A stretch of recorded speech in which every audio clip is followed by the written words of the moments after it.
ஒரு விமன் புதுசாக இண்டிபெண்ட்டாக ஏதாவது ஸ்டார்ட் பண்ணணும்னு நினைக்கும் போது கண்டிப்பாக அதுக்கு நெகட்டிவ் கமெண்ட்ஸ், கிரிட்டிசிசம், இது கேவலமான பேச்சு எல்லாமே நம்ம வந்து கண்டிப்பாக வரும் அதெல்லாம்.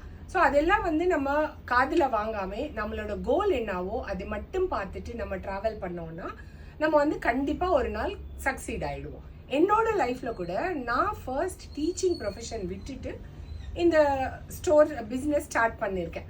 அப்போ நிறைய பேர் வந்து என்னையும் சொன்னாங்க, எதுக்கு அந்த மாதிரி ப்ராப்பர் இன்கம் விட்டுட்டு எதுக்கு இந்த மாதிரி ஸ்டார்ட் பண்ணுற, உன்னால் கண்டிப்பாக முடியாது.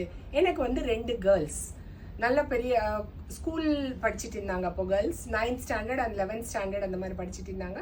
ஸோ அந்த கேர்ள்ஸ் விட்டுட்டு உனக்கு இந்த பிஸ்னஸ் இப்போ தேவையா, இது எதுக்கு பண்ணுற, உன்னால் முடியாது அப்படின்னு சொல்லி நிறைய பேர் என்னை வந்து டிஸ்கரேஜ் பண்ணாங்க.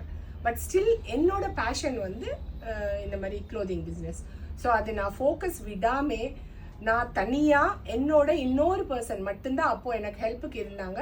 நாங்கள் 2 பேர் மட்டும்தான் இந்த ஸ்டார்ட் பண்ணியிருந்தோம், யாரோட ஹெல்ப்பும் இல்லாமல். இப்போ கூட நான் மட்டும்தான் பண்ணிட்டு இருக்கேன் இந்த பிஸ்னஸ். கொஞ்சம் ஓரளவுக்கு ஃப்ளரிஷ் ஆகிடுச்சு, ஓஹோன்னு இல்லாமல் கூட ஓரளவுக்கு ஓகேவா இருக்குது இப்போ பிஸ்னஸ். ஸோ இதுக்கு எல்லாத்துக்கும் காரணம் நான் அன்னைக்கு ஸ்ட்ராங்காக நின்றுட்டு யாரோட பேச்சையும் காதில் வாங்காமல் நான் என்னோட கோல் என்னவோ அதை மட்டும் கான்சென்ட்ரேட் பண்ணி ட்ராவல் பண்ணதுனால மட்டும்தான் என்னால் இன்னைக்கு இங்கே உட்கார முடியுது.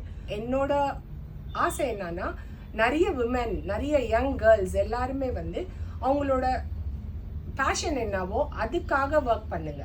யாரோட கிரிட்டிசிசமும் வந்து நம்ம காதில் வாங்க தேவையில்லை, கேரே பண்ண வேணாம் யாரை பற்றியும். பிகாஸ் ஃபைனலாக வந்து நம்ம தான் சக்சீட் ஆக போகிறோம், நம்ம தான் வந்து நல்லா இருக்க போகிறோம். ஸோ அதனால நீங்கள் எல்லாருமே வந்து இண்டிபெண்ட்டாக இருக்க ட்ரை பண்ணுங்கள். Happy women's day to all. Thank you.